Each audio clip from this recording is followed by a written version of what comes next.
আগামীকাল 10ই মার্চ 2026-এর জন্য মার্কেট বিশ্লেষণ। প্রথমে দেখব ডিএসইএক্স। আজ 132 পয়েন্ট প্লাস, 416 কোটি টার্নওভার। আজকে টার্নওভারটা কিছুটা কম, কারণ মার্কেট হেজিটেশনে ছিল আরও ফল করে কিনা। ইনভেস্টর একটা বিষয় বুঝতে পেরেছে, সেটা হলো যে ইরানের যুদ্ধ যদি আরও 2 বছর কন্টিনিউ করে, আমাদের মার্কেট ডেফিনেটলি 2 বছর খারাপ থাকবে না। এটা ইনভেস্টর বুঝে গেছে, যার কারণে এখানে প্যানিক সেল বন্ধ হয়ে গেছে। অর্থাৎ কেন আমরা প্যানিক সেল করব? যেহেতু মার্কেট যদি যুদ্ধ যদি 2 বছর কন্টিনিউ করে, আমাদের মার্কেট তো 2 বছর খারাপ থাকছে না, তাহলে আমরা এখন কেন প্যানিক সেল করছি? এবং গতকালকের ভিডিওতে একটা কথা বলেছিলাম, যারা প্যানিক সেল করেছে মিনিমাম 2000 কোটি টাকার, তাদের পোর্টফোলিওতে শেয়ার নেই। অর্থাৎ তারা, গত ভিডিওতে বলেছিলাম, সর্বোচ্চ 20 মিনিট তারা সেল দেওয়ার ক্ষমতা রাখে, কারণ তাদের সেল করতে করতে তাদের অ্যাগ্রেসিভ সেলার, প্যানিক সেলারদের পোর্টফোলিওতে শেয়ার একেবারেই কমে গেছে। 20 মিনিট সেল দেওয়ার মতো তাদের কাছে শেয়ার নাই। এটা গত ভিডিওতে আমি স্ট্রংলি বলেছিলাম, এবং আজকের মার্কেটে সেটাই হয়েছে। তারা 20 মিনিট বড়জোর মার্কেটকে দমিয়ে রাখতে পারছিল প্যানিক সেলাররা। এরপরে মার্কেটের প্যানিক সেলারদের, যারা প্যানিক হয়ে সেলার ছিল, তাদের পোর্টফোলিওতে আর শেয়ার নাই। যখনই প্যানিক সেল বন্ধ হয়ে গেল, মার্কেট বাড়া শুরু করলো। এটা আগামী কার্যদিবসে আরও বেশি গতি পাবে, কারণ 2000 কোটি টাকা যারা প্যানিক সেল করেছে, তারা অলরেডি মার্কেটে 10% লসে চলে যাচ্ছে। তারা অ্যাগ্রেসিভ সেল করেছে 5% লসে, এবং আরও 5% এভাবে গিয়ে তাদেরকে শেয়ার কিনতে হচ্ছে। অর্থাৎ আগামী কার্যদিবসে মিনিমাম তারা 10 to 15% উপরে গিয়ে তাদেরকে শেয়ার কিনতে হবে। তখন এই অ্যাগ্রেসিভ যে সেলার ছিল, প্যানিক যারা সেলার ছিল, 2000 কোটি টাকার যে প্যানিক সেলার, তারা আগামী কার্যদিবস থেকে অ্যাগ্রেসিভ বায়ার হিসেবে মার্কেটে আসবে। এবং গত পরশু দিনের যে বায়াররা, তারা এখনও প্রফিটে আসে নাই।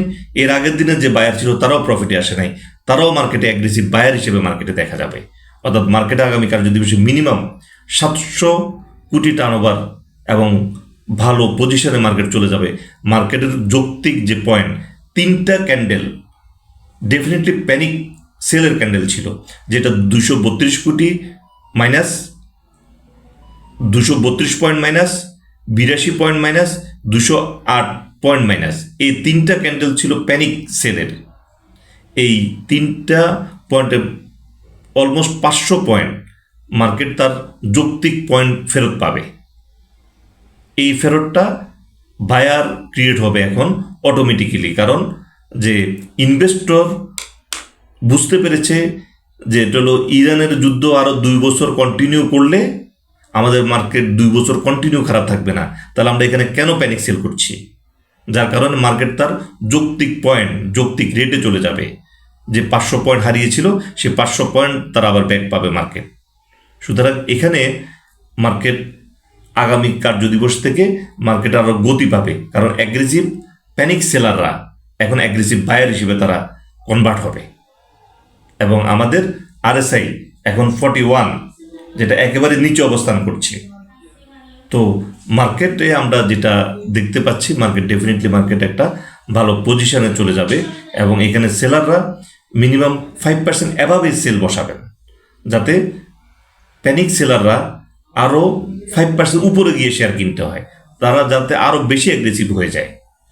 তো এই বিষয়গুলো আপনারা যারা ভিডিওগুলো শেয়ার করেছেন, যারা 12.5 লক্ষ ইনভেস্টরের কাছে পৌঁছানোর চেষ্টা করছেন, এবং ইনভেস্টরদেরকে এই ভিডিওগুলো পৌঁছাইলে তারা কনফার্ম হবে, যেটা হলো যে যারা এখনও রিয়েলাইজ করছে না, যেটা হলো যে ইরানের যুদ্ধ 2 বছর কন্টিনিউ করলে আমাদের মার্কেট 2 বছর খারাপ থাকবে না। এই বিষয়গুলো যখন বুঝবে, কারণ ইরানের সাথে আমাদের ডাইরেক্ট তেমন কোনো বিজনেস নেই, যার কারণে আমাদের মার্কেট ইকোনমির উপরে ইরানের যুদ্ধ খুব একটা প্রভাব ফেলতে পারবে না। এই জিনিসগুলো যখন ইনভেস্টর, আরও যারা ইনভেস্টর এখনও যাদের কাছে ভিডিও পৌঁছায়নি, তারা যখন এগুলো তাদের কাছে পৌঁছাবে, তারাও আরও সতর্ক হয়ে যাবে সেলের ক্ষেত্রে। অর্থাৎ প্যানিক সেলার যে 2000 কোটি টাকা যে মিনিমাম প্যানিক সেল করে দিয়েছিল, তারা এখানে আবার অ্যাগ্রেসিভ বায়ার হিসেবে আগামীকাল মার্কেটে আমরা পাবো, এবং যেটা মার্কেটে মিনিমাম 700 কোটি টাকা টার্নওভার ক্রিয়েট করবে, এবং যেটা হলো 3টা ক্যান্ডেল, যেটা হলো 500 পয়েন্ট হারিয়েছে, এই 500 পয়েন্ট মার্কেটের ফেরত পাওয়া যৌক্তিক, এবং মার্কেট সেটা ফেরত পাবে এই অ্যাগ্রেসিভ বায়ারগুলো ক্রিয়েট হওয়ার মাধ্যমে। তো আগামী কার্যদিবসে আমরা একটা ভালো মার্কেট, ভালো টার্নওভারের মার্কেট এবং প্যানিক সেল মুক্ত একটা মার্কেট পাবো। তো আজকের আলোচনা এই পর্যন্ত, ধন্যবাদ।